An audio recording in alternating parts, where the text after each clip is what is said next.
Welcome to the Grieving Series, a series created from my book, How Long Does Grieving Take? In this video, I'm going to share more information about what grief is and the grieving process, what that might look like. So if you are a person in the grieving process, overcoming grief, then this video is for you. What is grief? Many of you might know grief as a process of crying or sadness, and that is correct, but there's also a little more to grief that I want to explain and highlight. In this video, I just want to share with you that grief is more than sadness and crying. Grief is a process that can be long-lived with no time frame to it. Grief can be a process that one experiences as sorrow, but it can also eventually become a process where a person heals and learns from the process of losing a loved one or thing. And so grief is what you feel after you have lost a person or a thing. Grief is the emotions that you feel. And emotions might look like sadness. It might look like anger. It might look like frustration or confusion. It might even look like or feel like sorrowful or fatigue or tiredness or lack of motivation. And so with grief, there is a process. With grief, there are different emotions that you might feel, and there are different characteristics in your body that changes. And so grief is an emotional process that can have a toll on your mind, your heart, and your spirit. And so with grief, it is a process, but it's one that a person can overcome as they do one important thing. And that important thing is to embrace the emotions that you feel as you go along the process. Grief happens in waves. It happens as you remember that person, place, or thing that you have lost. It happens as you embrace that change has taken place in your life. It happens as you go about your day and you realize and you recognize that that loved one is no longer there, that that job that you once had is no longer your stability. It's that that child, your baby that you might have miscarried, is no longer there with you for you to hold and cuddle.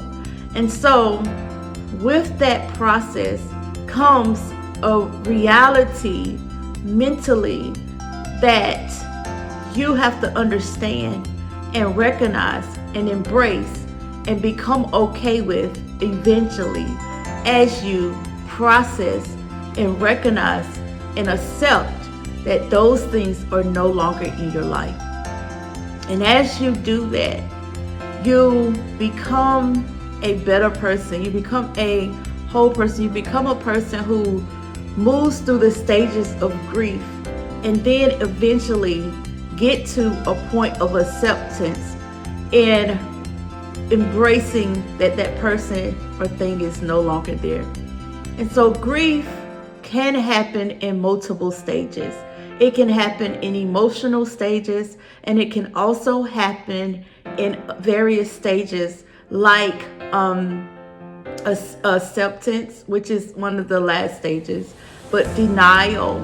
Denial is one of the first stages in the grieving process, where you're constantly in denial. You're not really recognizing or accepting that that person or place is gone, and you're trying to make sense of it all. Also, bargaining, where you're asking questions constantly, like, why did it have to happen? Why? What can you do to change it? Anger. Anger is another important part of the process. You will feel angry. You will feel upset. You will feel frustrated because you cannot change the process. But again, it is a part of grief, as well as some people end up becoming depressed or sad about the situation. When you have lost someone or something that was valuable to you, when you have lost something or someone that you had known or that was near you for such a long time, it takes a toll on you. It makes you sad. It changes your life. And in doing so, can create sadness mentally. Going back to what I stated earlier, that grief comes with recognition. It plays a part in your perception and how you see the world and what takes place around you. And so depression can be created as you're constantly thinking about that person over and over and over again. And as you're thinking about them, and then you're feeling the emotion of sadness, or you're feeling sorrowful, then depression can become a part of your spirit. And so here I would say and encourage anyone dealing with grief, dealing with and going through the stages of grief, dealing with and going through the emotions of grief, that you are not alone first and foremost, and that there are resources and there are supports that can help you through. Not only that, you do not have to go through grief by yourself. When you are thinking about your loved one, or when you are remembering that place, or when you are remembering the good times, there are strategies that you can use that can help you overcome the grieving process. Making a memory box, writing that loved one a letter, celebrating them, remembering the good times that you had, are all things that you can do that will help you overcome the grieving process. Not only that, being okay with feeling the emotions that you feel.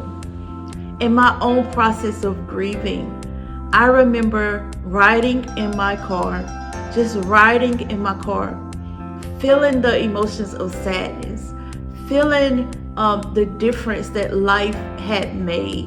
And in doing so, it was painful, but it was something that helped me process through that sadness and process through the fact that life had changed. And in doing so, I was able to eventually release myself and come to an understanding and embrace that my loved one was no longer with me, or that something had changed in my life that I once held close and valuable. And it's the same for you. When you are thinking about your loved one, it is okay to feel how you feel. If you are feeling angry in the moment, it's okay to feel that anger. But it's also important not to stay there in anger forever. It's important and it's okay to feel sad. But the ultimate goal is not to stay in sadness. Grief is a process that no one has the ability to place time on.